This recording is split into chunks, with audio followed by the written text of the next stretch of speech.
Boa tarde a todos, pessoal. Hoje, 1º de dezembro de 2021, vamos ter a defesa da qualificação do aluno Gustavo Lopes Urbani. Ele é aluno da pós-graduação em Ciência e Tecnologia Ambiental da Universidade Federal do ABC. Hoje estamos com a banca examinadora, o professor Rodrigo Bueno, titular interno da pós-graduação em Ciência e Tecnologia Ambiental, e o professor Eduardo Mário Mediondo, da Universidade de São Paulo, da Escola de Engenharia, né, como membro titular externo. As orientadoras, né, eu sou a professora Maria Valverde e a professora Melissa, que também está presente aqui. Antecipadamente, agradecemos a presença do Rodrigo, do professor Eduardo Mediondo, pelo aceite de participarem nessa banca, né? Gustavo, você vai ter no máximo 30 minutos para você apresentar para a gente. Após isso, após o termo da apresentação, a gente passa para a segunda fase, que é a audição dos membros da banca, né? Em função da tua apresentação e ao trabalho que você apresentou, texto escrito. Tá bom, Gustavo? Então, vamos dar início, Gustavo, é com você. Boa tarde, pessoal. Agradeço a presença de todos. O título do trabalho que eu vou apresentar aqui hoje é a valoração econômica de danos por inundações, por meio de modelagem hidráulica e hidrológica e elaboração de curva de prejuízo na cidade de São Paulo, um estudo de caso na bacia hidrográfica do Córrego do Ipiranga. A relação da humanidade com as inundações, ela mudou, né, da antiguidade para os dias atuais. Na época do Egito Antigo, as inundações foram fundamentais para o avanço da agricultura, né, essas que deixavam os solos das várzeas bem férteis, né, e o avanço da agricultura para a civilização na região. E atualmente esse fenômeno está associado a desastres, problemas, principalmente nos centros urbanos. Isso ocorre muito devido às ações antrópicas no solo, né? Aqui eu dei um exemplo do avanço da área urbanizada em São Paulo no período de 1930 até 2002. Percebe-se que a mancha urbana ela aumentou e se consolidou desde então, e junto com esse fenômeno vem algumas práticas, como a canalização de córregos e rios e a impermeabilização das margens desses córregos, que levam a cenários de inundação. As inundações, elas geram danos por onde elas passam, e esses danos podem ser divididos em duas categorias. Primeiro são os danos tangíveis, aqueles que são mais fáceis de você atribuir um valor financeiro, e a outra categoria são os danos intangíveis, que vai tratar ali de perdas de vidas humanas, sensação de estresse para a população que sofre com o fenômeno, e essa categoria de dano é um pouquinho mais subjetivo você atribuir um valor. Dentro dos danos tangíveis, existem os diretos, que vão ser decorrentes do contato da água da inundação com o imóvel, com o bem que está se analisando, né? Que eu dei um exemplo de um carro em uma enchente, ou os indiretos, que um exemplo clássico é quando chove, inunda, para o transporte público, impede o trabalhador de chegar no seu trabalho, isso também gera um prejuízo. Para lidar com esse fenômeno, o poder público ele pode partir para medidas estruturais, que normalmente são muito custosas e servem para amortecer os impactos das inundações em uma região já consolidada, ou já em seu plano diretor, através de medidas não estruturais, delimitar quais regiões devem ou não ser ocupadas, dado a problemática das inundações, e como isso nem é sempre possível, também pode ser utilizado o sistema de alerta para diminuir o prejuízo nessa região. Assim, mensurar o prejuízo causado por inundações é um jeito de contribuir para o poder público ver qual é a melhor decisão que ele pode tomar. Estimar esse dano financeiro atualmente, ele é possível através de curvas de dano-profundidade, que são funções que vão relacionar o nível da inundação, então a altura que a água vai chegar em uma região, com o prejuízo que essa inundação causa nesse mesmo local. Aqui eu dei alguns exemplos de trabalhos existentes, onde o prejuízo ele pode ser expresso por dano em reais por metro quadrado versus o nível da inundação. Esse trabalho foi feito lá em Itajubá. Para uma região de Palermo, lá na Itália, foi feito o mesmo tipo de estudo, onde o nível da inundação foi relacionado com o prejuízo com uma porcentagem da média dos valores dos imóveis da região, ou uma relação direta entre dano em reais com o nível de profundidade das inundações. Esse foi estudo feito lá em Blumenau, em Santa Catarina. Assim, o objetivo central desse trabalho é estimar os custos por danos de inundação através de uma metodologia de curvas de prejuízo por inundações para danos tangíveis diretos, tendo como estudo de caso a bacia do Córrego do Ipiranga, que é uma bacia que sofre recorrentemente com inundações na cidade de São Paulo. Os objetivos específicos são caracterizar morfometricamente, hidrologicamente e hidraulicamente essa bacia, realizar a modelagem hidrológica e hidráulica para diferentes cenários de inundação, estimar em valores monetários danos diretos às estruturas e aos bens internos para os setores residencial, de serviço e comercial. E, por fim, elaborar as curvas de prejuízo para diferentes tipologias de uso e ocupação do solo nessa região.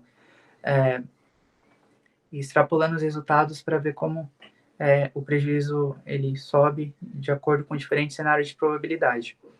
Atualmente, para estimar essas funções de dano profundidade, elas podem ser feitas de 3 maneiras. A priori, que com base em alguns trabalhos que utilizam dessa metodologia, eles têm em comum o uso de sistemas de informações geográficas, manchas de inundação para diferentes tipos de tempos de retorno, eles podem gerar essas manchas através de modelagem hidráulica e hidrológica ou já utilizar alguma mancha pronta, uma camada que represente os polígonos, que represente cada um dos imóveis que pertencem a essa bacia, um modelo digital de elevação ou curva de nível, e por fim uma função de prejuízo que vai relacionar o dano da inundação com o nível dela para a região já existente na literatura. A segunda maneira de fazer esse tipo de estudo é a posteriori, onde basicamente vai-se a campo entrevistar os moradores que sofreram com alguma inundação recente. Na entrevista pergunta qual foi o nível que a água chegou no imóvel, no setor que ele vive, e qual foi o prejuízo que ele teve, e com a relação dessas duas variáveis é possível criar uma função de dano para aquela região ou para aquele evento, ou calibrar uma já existente na literatura. E também a terceira via é fazer a união dessas duas metodologias. Pode ser gerada uma curva de prejuízo com base nesses dados coletados em campo, e com essa curva estima-se diferentes cenários de inundação através de modelagem hidráulica e hidrológica para a região e simula o prejuízo causado por essas diferentes chuvas de 10, 25 e 100. Para a modelagem hidrológica, o software que vai ser utilizado é o REC-HMS. Esse software ele é open access, ele é muito amigável, então ele é um dos mais difundidos para esse tipo de trabalho. Ele possibilita simular o processo de transformação de chuva, vazão em sistemas de bacias e subbacias. O modelo hidrológico utilizado dentro do software vai ser o Curve Number, que vai transformar a precipitação em escoamento superficial. Para que esse modelo funcione, é necessário determinar a precipitação efetiva, a umidade anterior do solo e as características hidrológicas do solo.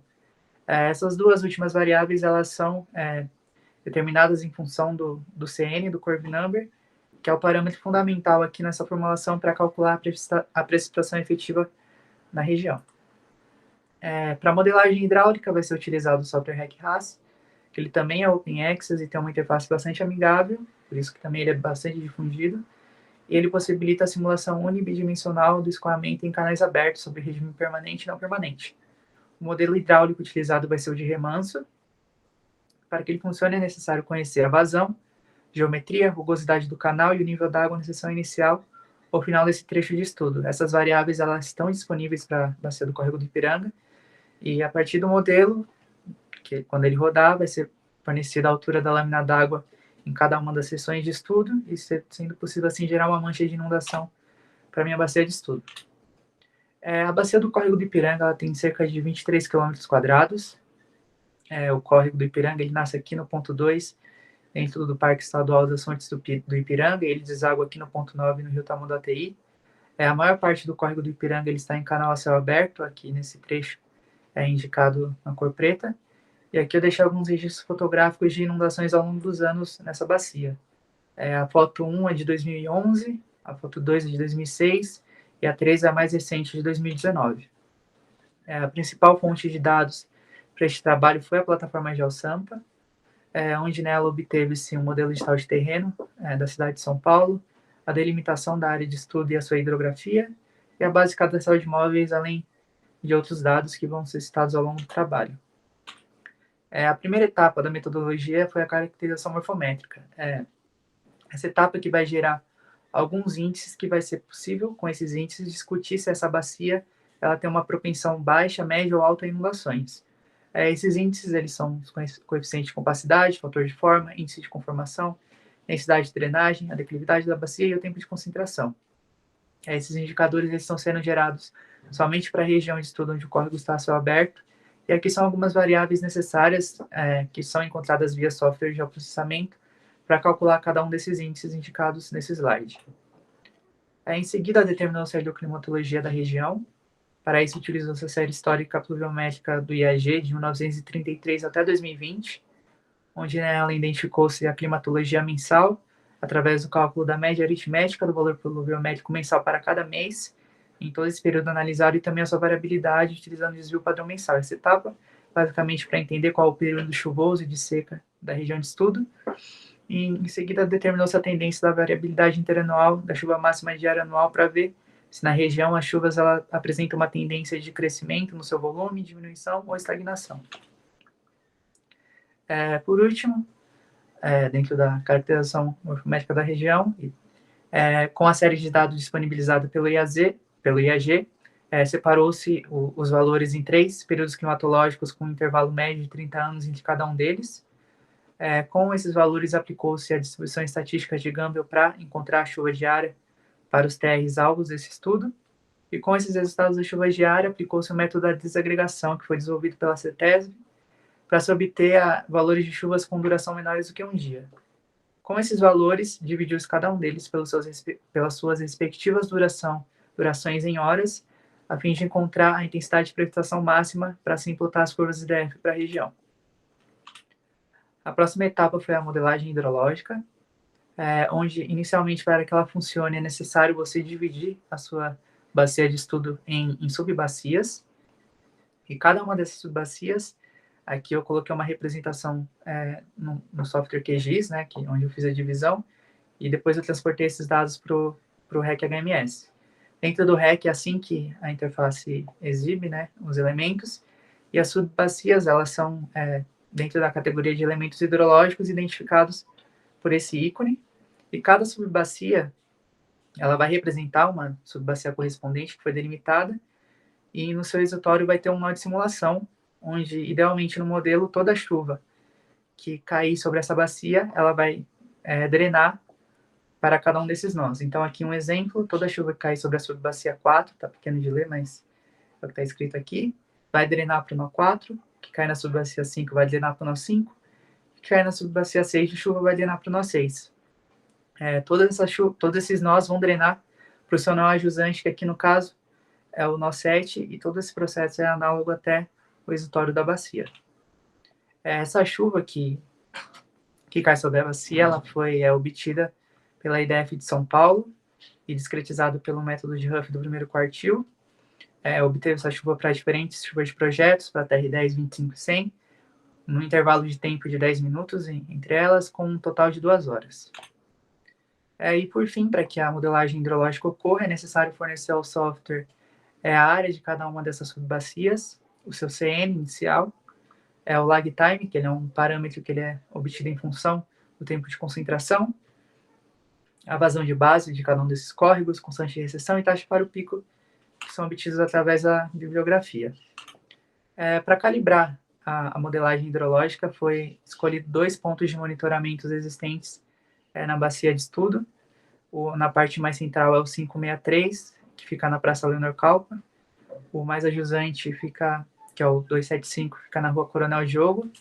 Esses pontos de monitoramento eles são monitorados pelo SAISP e eles fornecem diversas informações, só que para a gente o principal é a quantidade de chuva total, que eles captam com um intervalo de 10 minutos de medição, e o nível máximo da água observado, que em cota do córrego do Ipiranga. Até 2014, o ponto da Rua Coronel Diogo ele fazia também a medição em loco da vazão do córrego do Ipiranga. E a vazão e a chuva são as variáveis principais para que a calibração do modelo possa ocorrer. Esse fato parou de ocorrer a partir de 2015. Então, para que a gente possa também utilizar os eventos a partir de 2015 para realizar a calibração do modelo, foi utilizado a equação de Manning para transformar esse nível d'água observado em vazão. Os pontos de monitoramento ali na Praça Leonor Calpa, que são os eventos a partir de 2015, ele tem uma seção tipo de trapézio composto, e quando o nível d'água é menor do que 1,4, a área molhada e o perímetro molhado, eles são calculados como se fosse um retângulo, e para níveis d'água acima de 1,4, eles são calculados como se fosse esse trapézio composto com a formulação indicada aqui no slide. Após obter toda a transformação do nível d'água em vazão, é inserido esses valores no nó correspondente que está mais próximo ao ponto de monitoramento na vida real. Então, para a Praça Leonor Calpa, o nó 17 é o que está mais próximo desse ponto de monitoramento, e na Rua Coronel Diogo é o nó 36. Aí esses valores são inseridos dentro do software no REC HMS, tanto de vazão quanto de chuva, e escolhe-se quais são os parâmetros que você vai realizar a calibração. Nesse trabalho foi o CN, o lag time e o CAD-Mussinger. A calibração ela foi realizada com um número de 5.000 de iterações, com uma tolerância de 0,01. E o método escolhido dentro do software para isso foi o Simplex.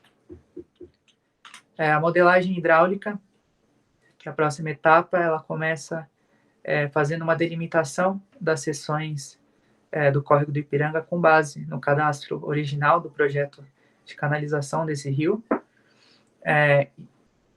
E para cada uma das seções delimitadas, escolhe-se uma seção tipo, conforme está indicado na base cadastral, na base de projeto do córrego do Ipiranga. Essas seções tipos, elas são representadas por coordenadas. E a partir dessa coordenada é possível obter a geometria de cada uma delas. Então, coleta essas coordenadas em uma planilha do Excel, e em seguida elas são inseridas dentro do projeto no REC-RAS para que o software consiga ter uma noção da geometria desse córrego para as próximas simulações. A próxima etapa é fazer uma correspondência entre as seções que foram definidas no slide anterior e os nós hidrológicos que são definidos na modelagem hidrológica. E cada um desses nós eles vão ser responsáveis por indicar qual é a vazão que vai estar passando em cada uma dessas seções. Então, aqui é feita a correspondência também no Excel, já com as vazões calibradas, né?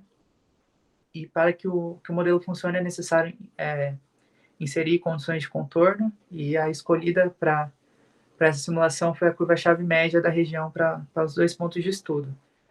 Esses valores eles foram obtidos com base nos dados observados do SAISP.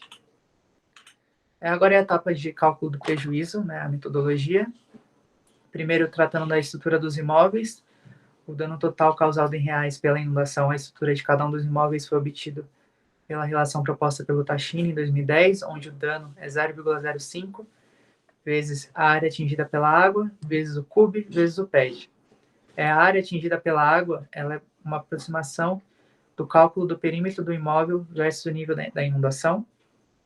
O CUB é o valor de construção do metro quadrado, e o PED é um fator que vai medir o percentual de dano à edificação.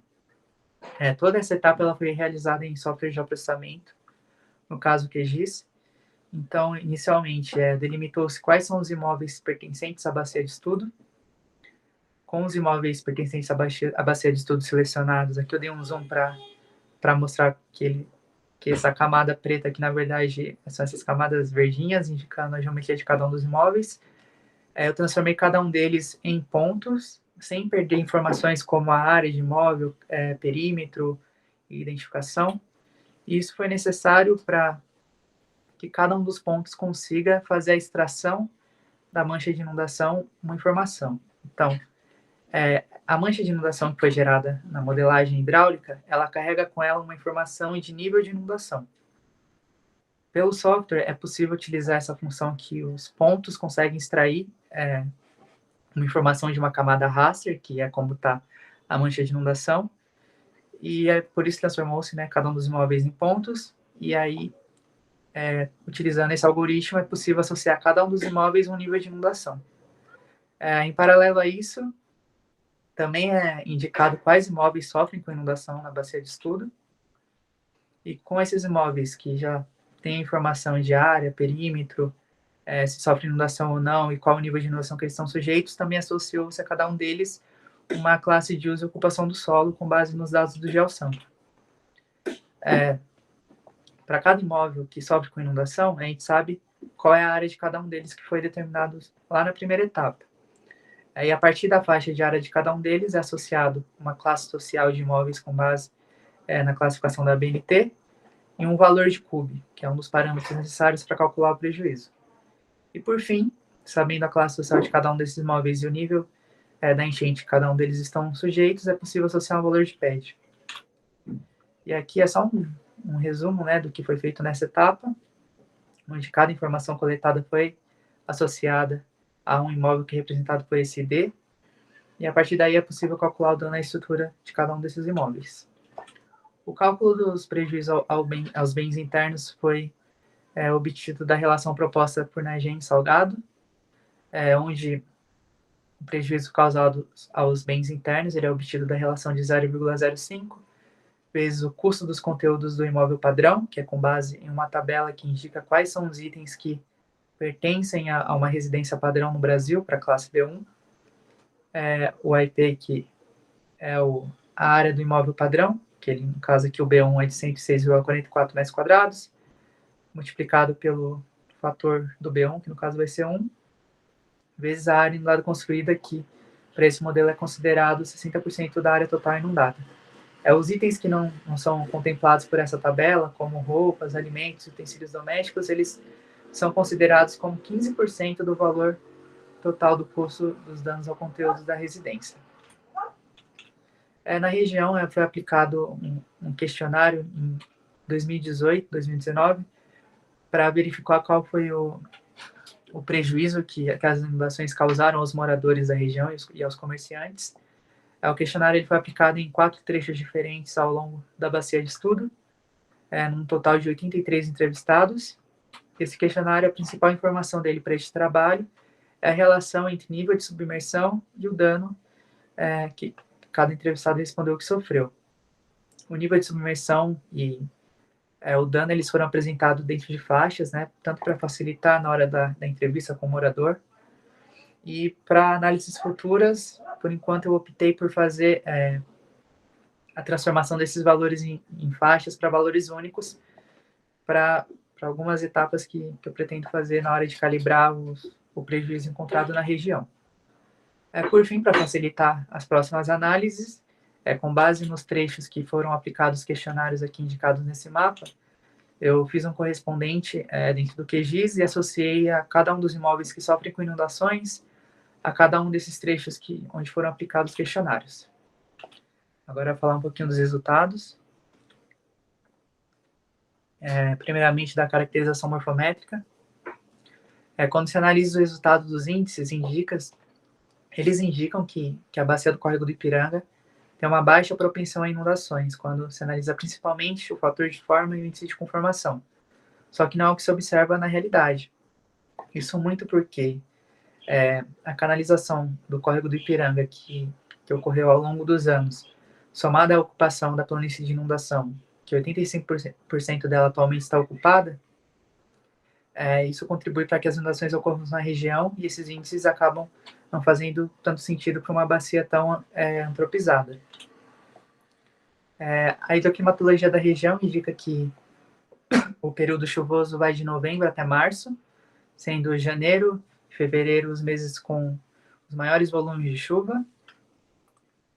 A tendência na região é de que as chuvas elas fiquem cada vez mais volumosas e mais intensas. Em média, a chuva diária máxima anual ela tem incrementado cerca de 30 milímetros dentro desse período de estudo. E aqui eu chamo a atenção para 2 eventos extremos, principalmente para o de 10 de março de 2019, que é o mais recente na bacia de estudo, onde choveu cerca de 130 milímetros. Analisando esse evento de 130 milímetros dentro da tabela indicando as chuvas diárias, percebe-se que no primeiro período climatológico, que vai de 1933 até 1960, não é possível enquadrar essa chuva em nenhum dos TRs observados aqui, porque o TR100 ele vai ter, no máximo, uma chuva de 124 milímetros em um dia. Já no segundo e terceiro período, essa chuva ela já pode ser enquadrada em um TR25, no terceiro período até um TR20, indicando que chuvas intensas na região elas apresentam uma maior probabilidade de ocorrer nos dias atuais do que comparado com o passado. Olhando aqui na tabela de desagregação, com os resultados desagregados para as diferentes TRs no terceiro período climatológico, para uma duração igual, mais ou menos, do que aconteceu, do registrado desse evento de 2019, aqui de 360 minutos, esse evento ele pode ser enquadrado como TR100. Aqui está tampando, mas no caso é TR100. Esse evento de 10 de março de 2019, ele apresentou inundação na parte central da bacia do Córrego do Ipiranga, ali no ponto de monitoramento da Praça Leonor Calpa. E esse evento ele foi responsável por inundações não só na região, mas também em outras subbacias, como a do Tamandatei Médio 1 e do Córrego dos Meninos, deixando em estado de calamidade algumas cidades do ABC, como São Bernardo do Campo e São Caetano do Sul. Aqui são os resultados da modelagem hidrológica. Para não colocar aquelas tabelas imensas, eu destaquei 3 pontos onde a gente vai fazer a discussão com os resultados já calibrados, comparando o simulado e o calibrado.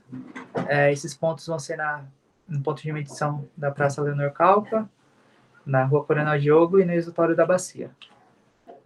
O primeiro parâmetro que a gente vai falar após a calibração é o CN, que ele foi o que mais variou dentre os outros dois. E os valores eles permaneceram dentro de uma faixa de 72 a 95. São valores ok para a região de estudo. E esse aumento significativo do CN aqui nas primeiras etapas da subbacia 1 a 17 pode ser associado à subestimação desse valor aqui entre as bacias 2 e 8. Que como essa região é onde tem os parques, do Parque Estadual dos Sonhos do Ipiranga, eu coloquei posso ter colocado um CN muito baixo e o software pode ter elevado os valores dessa maneira para dar uma compensada para conseguir simular uma chuva de acordo com o observado.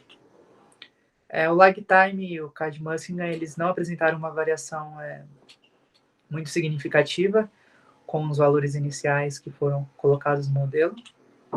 E aqui eu separei cada evento separadamente para fazer uma análise visual de cada um deles, né? No geral, percebe-se que as vazões de pico e o tempo para o pico entre as vazões calibradas em azul e os dados observados em laranja, o modelo conseguiu fazer coincidir os dois valores.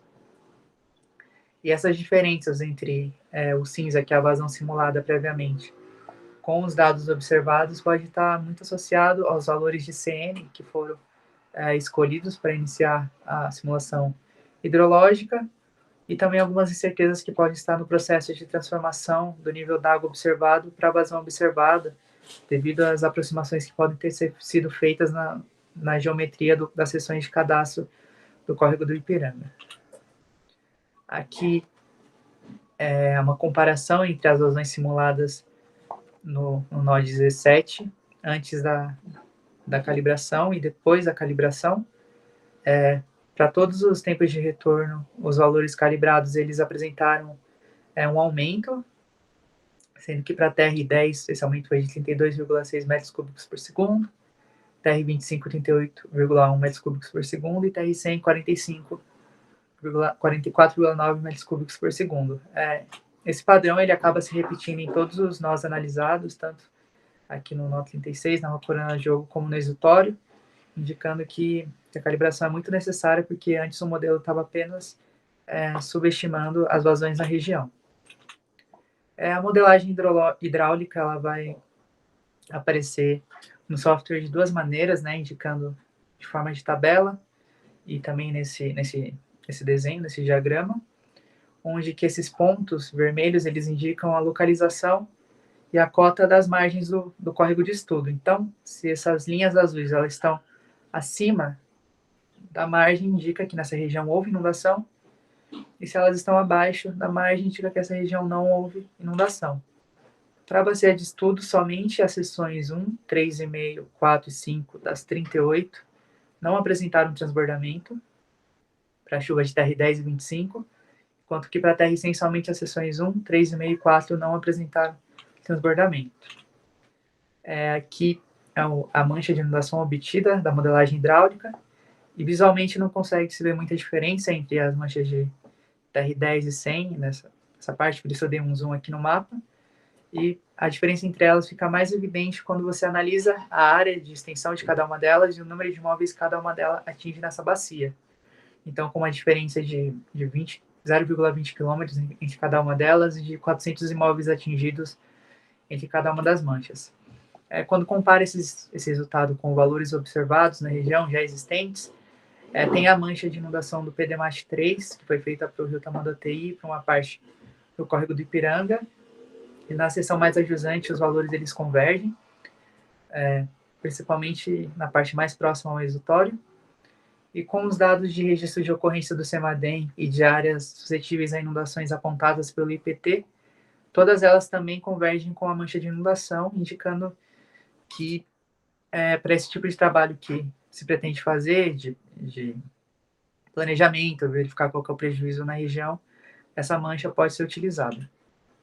Algumas conclusões preliminares é que, apesar da caracterização morfométrica indicar que a região ela não é propensa a inundações, não é o que se observa na região, muito devido à ação antrópica de canalização dos córregos e ocupação das margens. As chuvas máximas médias elas vêm aumentando a sua intensidade na região ao longo dos anos, então chuvas que eram muito mais intensas, com menores probabilidades de ocorrer no passado, hoje em dia elas podem ocorrer com probabilidades muito maiores. E uma chuva de TR10, ela vai atingir ali cerca de mais de 3 mil imóveis na bacia de estudo, incluindo comércios e residências. Para resultado mais preciso, um amplo acesso aos dados observados, pluviométricos e pluviométricos na região é essencial. E os próximos resultados esperados é estimar o prejuízo causado por essas inundações para todos os TRs, com essa metodologia já apresentada, calibrar esses valores com base no questionário aplicado na região e gerar assunções de prejuízo para a bacia de estudo. É isso, muito obrigado a todos.